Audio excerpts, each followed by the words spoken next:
ভুটান এবং সিকিমের মতন অঙ্গরাজ্যে পরিণত করার চেষ্টা করছে।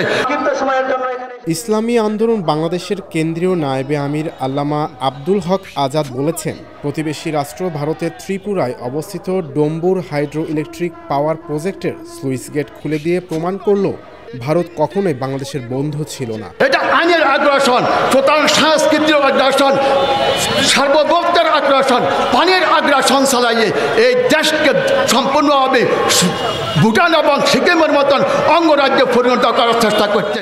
শনিবার বিকেলে তিনি বগুড়া শহরের সাতমাথার মুক্ত মঞ্চে ভারতীয় পানি আগ্রাসনের প্রতিবাদে আয়োজিত সমাবেশে প্রধান অতিথির বক্তব্যে এসব কথা বলেন। তত্ত্ব মসজিদে জায়গা দিয়েছি। পৃথিবীর ইতিহাসে এমন উদারতা মুসলমান ছাড়া, বাঙালি ছাড়া কেউ দেখাতে পারেনি।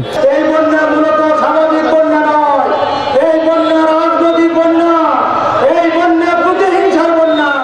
মাওলানা আ.ন.ম মামুনুর রশিদের সভাপতিত্বে ইসলামী আন্দোলন বাংলাদেশ বগুড়া জেলা শাখা আয়োজিত বিক্ষোভ সমাবেশে বিশেষ অতিথির বক্তব্য রাখেন দলটির প্রেসিডিয়াম সদস্য অধ্যাপক মাহবুবুর রহমান।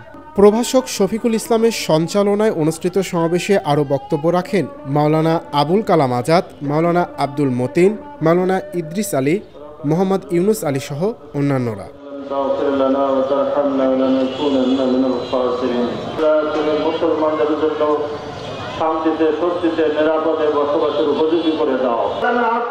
দৈনিক করতোয়া, বগুড়া।